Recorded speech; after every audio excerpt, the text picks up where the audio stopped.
Assalamualaikum warahmatullahi wabarakatuh. Kami dari kelompok 5 di sini akan mempresentasikan tugas proses mining yang ketiga, yaitu mengimport dataset BPIC 2017 menggunakan tools Disco. Nah, di sini kelompok kami beranggotakan saya sendiri yaitu Adinda Rizka Merasati dengan NIM 240 60 122 140 139 dan ada teman saya yaitu Arifatul Maya, lalu ada Rosida Rahmati dan juga Nabila Bintari. Nah, lanjut, di sini saya akan menjawab soal example 11.5, yaitu ini soalnya. Nah, di sini saya akan menggunakan tools Disco. Yang pertama, di sini kita bisa mengimport mengimport BPI yang sudah diberikan datasetnya, dimasukkan ke Disco.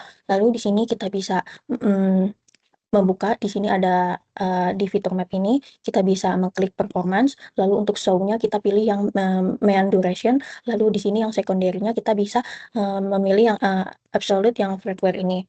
Nah, di sini kita bisa melihat map-nya ya. Hasil dari performance view pada event log BPI Selm 2017 ini terlihat bahwa aktivitas dengan waktu pemrosesan paling lama adalah yaitu WACS ini, potential fraud yang ditandai dengan warna merah ini, memiliki durasi rata-rata sekitar 8,7 jam. Nah, selain itu ada jeda waktu antar aktivitas yang paling tinggi terdapat pada transisi ini, complete ini ke cancelled ini dengan rata-rata waktu yaitu sekitar 23,1 days ini. Nah, kedua titik ini menjadi indikator utama adanya hambatan dalam proses karena berkontribusi besar terhadap lamanya penyelesaian kasus secara keseluruhan. Selanjutnya di sini saya akan menjawab soal exercise 11.15 dan di sini lanjut saja, di sini ada soalnya yang ini. Nah, lanjut kita ke Disco. Untuk exercise 11.15 di sini saya sudah tadi mencobanya. Di sini kita ada langsung masuk ke statistiknya, bisa dilihat statistiknya. Lalu di sini kita bisa klik filter.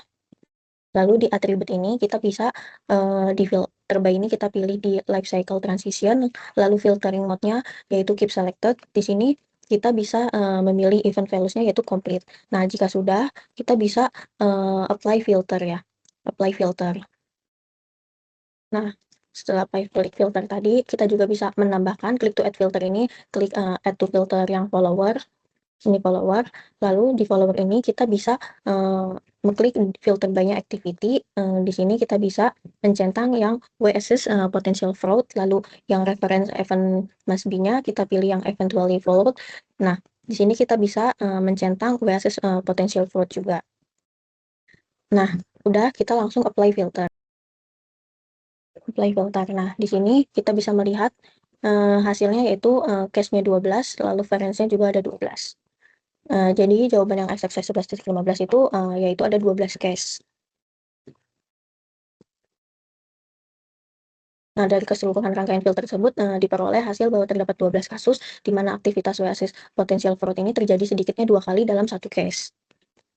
Nah, selanjutnya saya akan menjawab exercise 11.18. Di sini ada soalnya. Lanjut saja kita ke aplikasi Disco.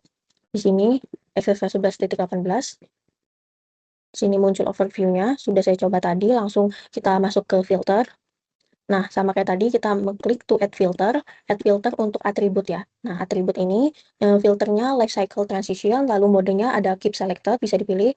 Lalu event values-nya kita bisa mencentang complete ini. Nah, jika sudah kita bisa klik to add filter lagi atribut. Nah, filter by activity, modenya keep select, lalu kita bisa mencentang event values-nya, kita bisa mencentang WASIS potential fraud ini. Lalu kita bisa klik to add filter lagi untuk follower ya, follower ini.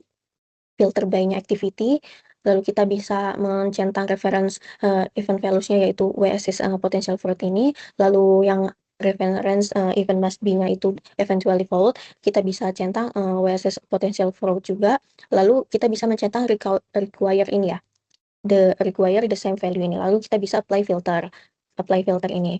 Nah, nanti hasilnya yaitu untuk exercise 11.18 itu yaitu ada 3 case ya. Ada 3 case, 3 event, variannya 3 ini. Jadi hasilnya ini. Perkenalkan, nama saya Rifatul Maya Kholida dengan NIM 2406012212003. Pada kesempatan ini, saya akan menjelaskan hasil pengerjaan exercise 11.7 menggunakan event log BPI Challenge 2017 dengan bantuan tools Disco. Nah, untuk soal yang saya kerjakan, di sini ada 3. Yang pertama, berapa jumlah kasus case di event log? Yang kedua, berapa rata-rata cycle time dari semua kasus. Dan yang ketiga, berapa banyak kasus yang berhasil atau successful case. Nah, untuk menjawab soal yang pertama-tama dilakukan adalah eh, masuk ke bagian case di sini. Nah, kemudian pada overview ini kita bisa langsung melihat di bagian case ini terlihat bahwa jumlah kasus yang ada adalah 31.509 case. Nah, angka ini itu menunjukkan berapa banyak proses aplikasi yang terekam di dalam log tersebut. Untuk menjawab soal yang kedua, yaitu berapa rata-rata cycle time dari semua kasus. Nah, pertama-tama yang kita lakukan adalah langsung menuju ke statistik. Kemudian di statistik ini bisa terlihat bahwa mean case duration-nya itu ada 21,9 hari. Ini berarti bahwa rata-rata waktu yang dibutuhkan dari awal proses sampai selesai untuk setiap aplikasi adalah sekitar 21,9 hari. Untuk menjawab soal yang ketiga, yaitu tentang berapa banyak kasus yang berhasil atau successful case. Dan berapa rata-rata cycle time-nya. Nah, untuk soal ini tuh saya menerapkan filter untuk mencari kasus yang dianggap successful. Sesuai dengan soal, sebuah kasus dianggap berhasil apabila di dalam trace-nya terdapat setidaknya satu event accept, artinya pelanggan menerima tawaran pinjaman. Untuk itu, saya masuk ke bagian filter terlebih dahulu. Kemudian di sini klik to add filter, masuk ke bagian atribut. Nah, di sini terlihat bahwa semuanya itu dicentang ya.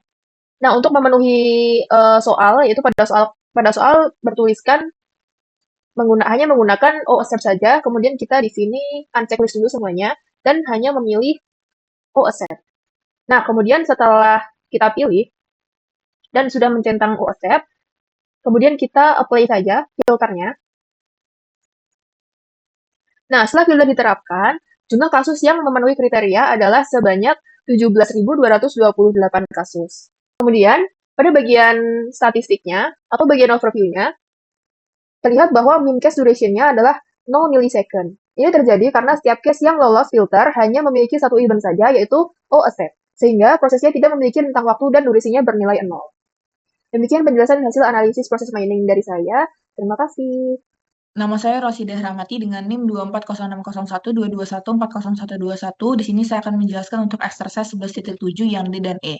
Untuk yang D, di sini soal itu sebuah kasus dianggap unsuccessful kalau di dalam trace-nya terdapat setidaknya satu event or refuse.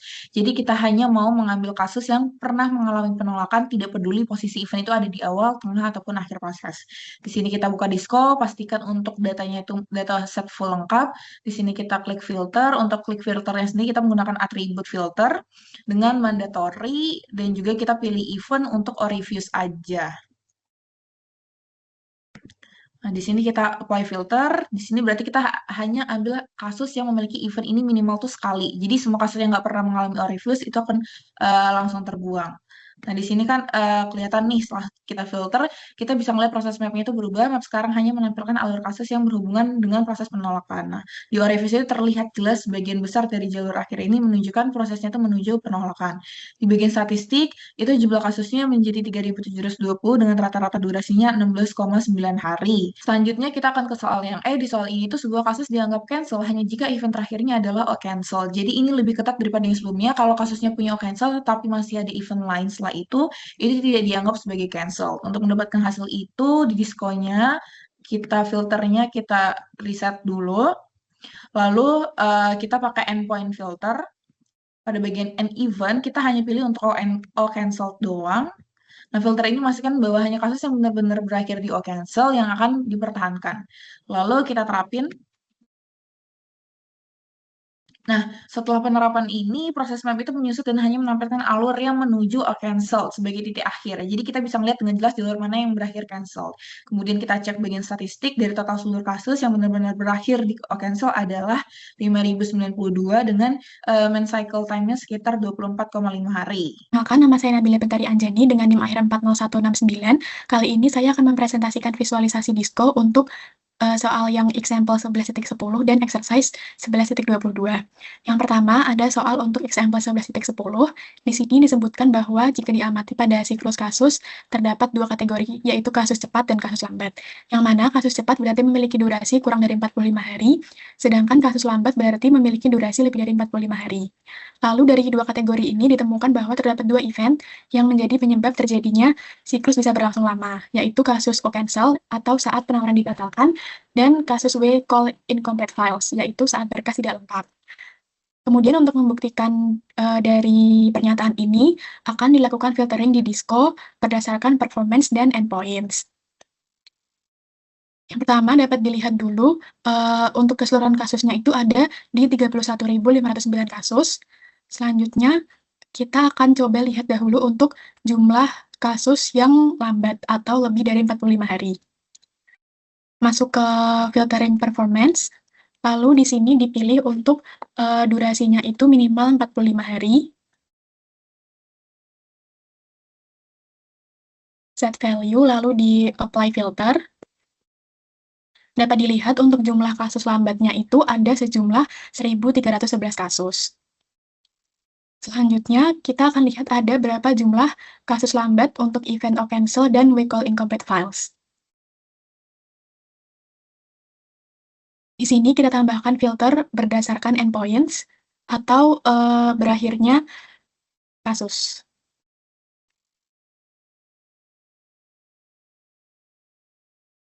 Yang pertama, kita lihat untuk kasus or cancel.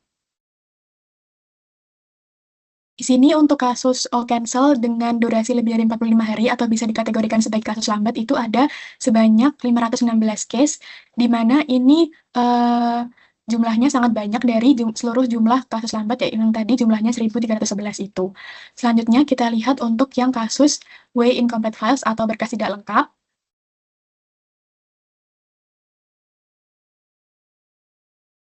Jumlahnya ada 136 kasus untuk kasus berkas tidak lengkap yang durasinya lebih dari 45 hari. Selanjutnya kita akan lihat ada berapa jumlah keseluruhan kasus untuk yang endpoints-nya itu way incomplete files dan or cancel.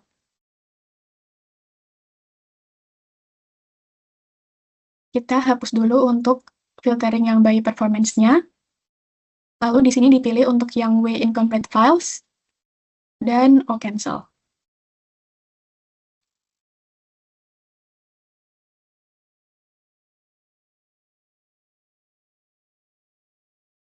Di sini jumlah keseluruhan kasusnya yang meliputi kasus lambat dan juga kasus cepat itu ada 9.137 kasus.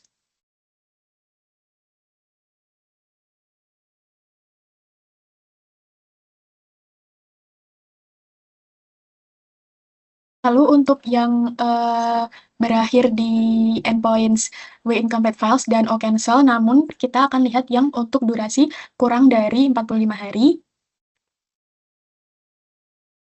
Di sini di performance kita pilih maksimal durasinya itu 45 hari.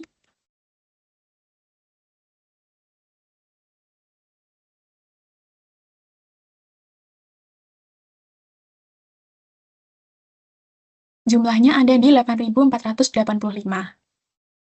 Lalu untuk soal berikutnya atau di exercise 11.22,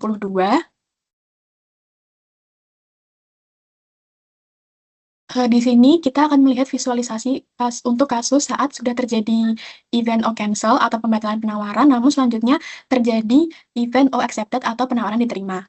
Nah, untuk kasus ini kita akan melakukan filterisasi berdasarkan follower, yaitu melihat dependensi suatu aktivitas diikuti oleh aktivitas tertentu. Pertama, kita riset dulu untuk semua filterisasinya. Jumlah keseluruhan kasus yang ada di dataset BPI Challenge 2017 ini ada 31.509. Lalu selanjutnya kita akan terapkan filtering untuk follower. Di sini kita pilih yang berdasarkan aktivitas dan eventually follow. Yang di sini kita pilih or cancel.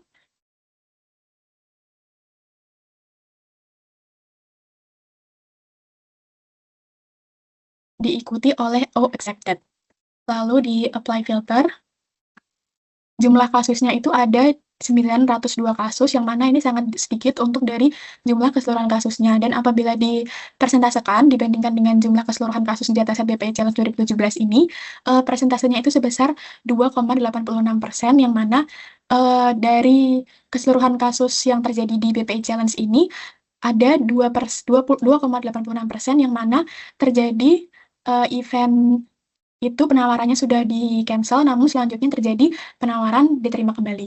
Mungkin sekian presentasi dari saya, kurang lebihnya mohon maaf.